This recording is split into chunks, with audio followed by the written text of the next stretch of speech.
ஓம் சாய்ராம்.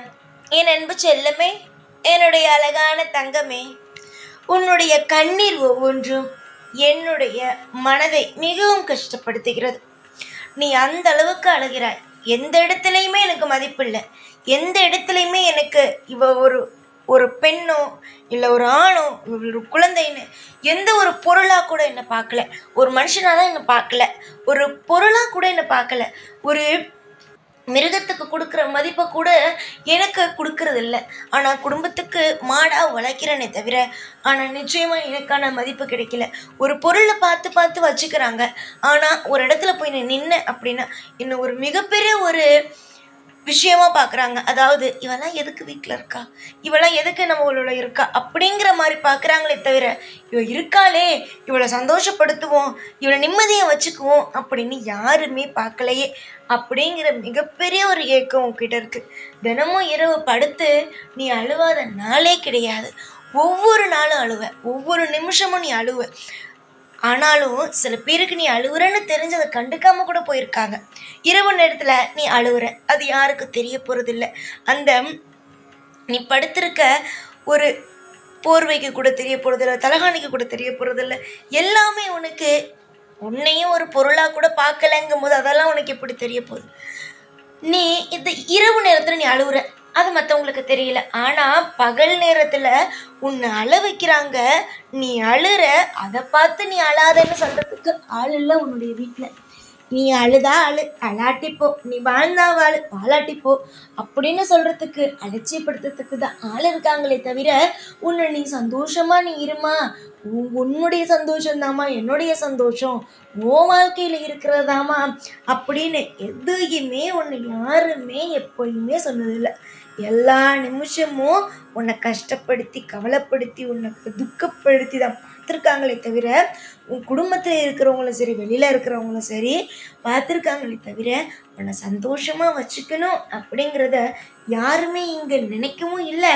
அப்படி தோணினாலும் அது ஒரு பெரிய விஷயமா நினச்சது இல்லை. எப்பயுமே நீ ஒரு குப்பை அப்படி தான் நினைக்கிறாங்க. உனக்கு ஒரு விஷயத்த மட்டும் சொல்கிறேன், அதை நீ புரிஞ்சுக்கோ. இந்த விஷயம் உனக்கு புரிஞ்சிச்சு அப்படின்னா இந்த குப்பையாக நினைக்கிற இந்த வாழ்க்கையிலேருந்து என்றைக்கோ நீ வெளியில் வந்திருப்ப. இந்த விஷயத்த கேளு, உனக்கு ஒரு நல்ல முடிவு கிடைக்கும். ஒரு மிகப்பெரிய ஒரு மேடை இருக்குது. அந்த மேடையில் ஒருத்தவர் பேசிகிட்டு இருக்காரு. அவர் பேசிகிட்டு இருக்கும்போது கேட்குறாரு, ஒரு பணத்தை 500 பணத்தை எடுத்து கேட்குறாரு, இந்த 500 பணம் யாருக்கு வேணும்னு கேட்குறாரு. அந்த கூட்டத்தில் இருக்க பாதி பேர் எனக்கு வேணும் எனக்கு வேணும்னு கேட்குறாங்க. அதுக்கப்புறம் இந்த பணத்தை கசக்கிட்டு கேட்குறாரு, இந்த பணம் இந்த பணம் யாருக்கு வேணும்னு கேட்குறாரு. அப்பையும் அதே கைகள் தான் தூக்குனாங்க. யாருமே வேணான்னு சொல்லிட்டு ஒரு கைகள் கூட இறக்கலை. எனக்கு வேணும் கூப்பிட்டாரு அப்படின்னு கேட்டார். அந்த பணத்தை ரொம்ப ரொம்ப கசக்கி அதை அழுக்குப்படுத்தி கீழே போட்டு அழுக்கெல்லாம் படுத்தி கேட்டார். அப்பயுமே எனக்கு அங்கே இருக்கவங்களாம் வேணும்னு கேட்டாங்க. அப்போ இதில் என்ன புரிஞ்சுக்கிறேன், பணங்கும்போது அது எவ்வளோ கசங்கி இருந்தாலும் வேணும் வாங்க. எந்த இடத்துல மதிப்பு இருக்கும் அந்த இடத்துல இரு, மதிப்பு இல்லை அப்படிங்கும்போது அங்கே நீ இருக்காத. புரிஞ்சுதா? பணத்தை எவ்வளோ வேணாலும் கசக்கி கொடுத்தா வாங்கிக்கிறவங்க ஒரு மனுஷன் எந்த நிலையில் கீழே இருக்கிறான், அதாவது ஒரு மனுஷன் பெருசாக இருக்கான், வசதி வாய்ப்போடு இருக்கான், ஒரு மனுஷன் கீழே இருக்கானே வச்சுக்கோ. அப்போது வசதியாக இருக்கிறவனை போய் எல்லோரும் பார்க்குறாங்களே தவிர கஷ்டப்படுறவனு யாரும் பார்க்குறதில்ல. அதே மாதிரி தான் பணம் எங்கே இருக்கோ அங்கே எல்லாரும் போகிறாங்க. உங்ககிட்ட பணம் இல்லை, எதுவுமே இல்லைங்கும்போது உன்னை எல்லோரும் கீழே தான் பார்க்குறாங்க. அதனால் எங்கே உனக்கு மதிப்பு மரியாதை இருக்கோ அங்கே போய் நில்லு. உன் குடும்பமாகவே இருக்கட்டுமே, உன்கிட்ட நின்று இதை நான் செய்யட்டுமா அப்படி கேட்குறாங்க அப்படின்னா நீ அதுக்கான மதிப்பு கொடுத்து மரியாதை கொடுத்து பேசு. ஆனால் உன்கிட்ட கேட்கல, உன்னை ஒரு பெரிய விஷயமாவே நினைக்கல, உன்னை அலட்சியப்படுத்துகிறாங்க அப்படிங்கும்போது அவங்க கேட்டால் அவங்க கேட்கலனா கூட அந்த இடத்துல போய் நீ நிற்காத. புரிஞ்சுதா? நான் என்ன சொல்கிறேனுங்கிறது புரிஞ்சிருக்கும். ஏன்னா உங்கள் வாழ்க்கையில் நடக்கிறது தான் சொல்கிறேன். மதிப்பு கொடுக்குற இடத்துல உன்னை கேட்குறாங்க, ஒரு விஷயம் கேட்குறாங்கன்னா அந்த இடத்துல பதில் சொல்லு.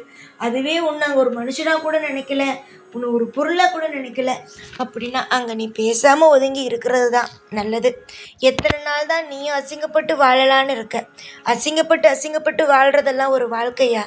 எத்தனையோ விஷயங்கள் நீ மற்றவங்களுக்கு ஒரு காலத்தில் செஞ்சுருக்க, ஆனால் இப்போ உன்கிட்ட இல்லை, ஒரு நல்ல விஷயம் இல்லை அப்படின்னு தெரிஞ்ச உடனே கையை கட்டி வாங்கினவங்க கூட இப்போ ஒன்று தூக்கி போடுறதுக்கு தான் தயாராக இருக்காங்க. அதனால எப்போதுமே ஒன்று தெரிஞ்சுக்கும், கவலைங்கிறது என்றைக்கும் வேண்டாம். கவலை அப்படிங்கிறது எப்பயுமே வேண்டாம். நித்தம் உன்னுடைய வாழ்க்கையில் சந்தோஷம் அப்படிங்கிறது வரும். நீ நினைக்கிற நான் சந்தோஷத்தெல்லாம் சின்ன வயசுலேயே பார்த்துட்டேன். என்னுடைய வாழ்க்கையில் சின்ன வயசில் இருந்தது சின்ன வயசுலேயே முடிஞ்சு போச்சு. என்னுடைய வாழ்க்கையில் கஷ்டம் மட்டும்தான் இருக்கே தவிர சந்தோஷம் இருக்கா அப்படின்னு கேட்டால் நான் சுற்றி முற்றி தான் தேடணும். அந்த அளவுக்கு தான் சந்தோஷமும் இருக்குன்னு நீ சொல்கிற. ஆனால் இதுக்கு மேலே உன்னுடைய வாழ்க்கையில் சந்தோஷம் வருமானு கேட்டால் கண்டிப்பாக வரும் அப்படின்னு தான் சொல்லுவேன். ஏன்னா உனக்கு சந்தோஷத்தை கொடுக்குறதும் நான் தான், கவலையை கொடுக்குறதும் நான் தான், எல்லா விஷயத்தையும் கொடுக்குறதும் நான் தான். கூடிய சீக்கிரமாக உன்னை யாரெல்லாம் மதிக்கலையோ, உன்னை எந்தெந்த விஷயத்துக்கெல்லாம் தவறாக பேசுகிறாங்களோ, எந்தெந்த விஷயத்துக்காக உன்னை ஒதுக்கி வைக்கிறாங்களோ அனைத்துலேயும் உன்னை நிச்சயமாக தலை நிமிர்ந்து வாழ வைப்பேன். துரோகிகளுக்கு மத்தியிலேயும் ஒவ்வொரு ஆளுக்கு மத்தியிலேயும் தலை நிமிர்ந்து வாழுவது தானே மிக சிறந்த ஒரு விஷயம். கூடிய சீக்கிரத்தில் நீ தலை சிறந்து ஒரு பிள்ளையா வாழ்வ, அதில் எந்த குறையும் வராது. உடம்பை பார்த்துக்க. தினமும் அழுகுறதுனால எதுவும் மாறப்போவதில்லை. உன்னுடைய அழுக என்னை இவ்வளவு தூரம் உன்னிட்ட பேச வச்சிருக்கு. உன்னுடைய ஆசை, உன்னுடைய கவலை எல்லாமே எனக்கு தெரியும். உன்னுடைய ஆசை என்ன அப்படின்னு தெரிஞ்சு அதை உன்கிட்ட தருவேன்.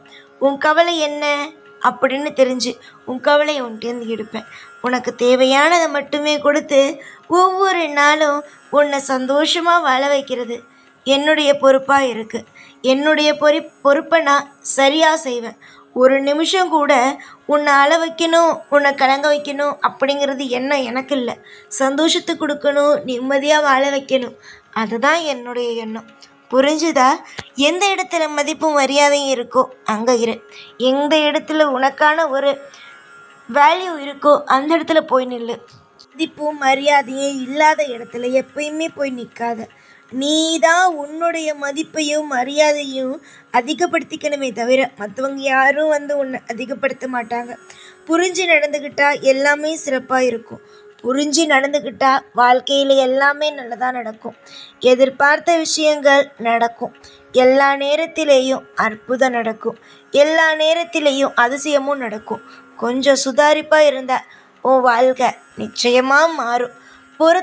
பொறுமையாக எல்லா நிமிஷத்தையும் எப்பொழுதும் நினைத்து பயப்படுவதை விட பயப்படாமல் இரு.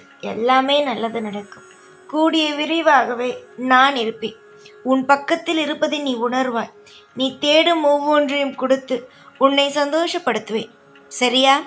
உன்னுடைய வாழ்க்கை என்னுடைய கையில். எப்பொழுதும் சந்தோஷமாக இரு. எப்பொழுதும் உன் கூடவே இருப்பேன். இந்த சைனன். ஓம் சாய்ராம்.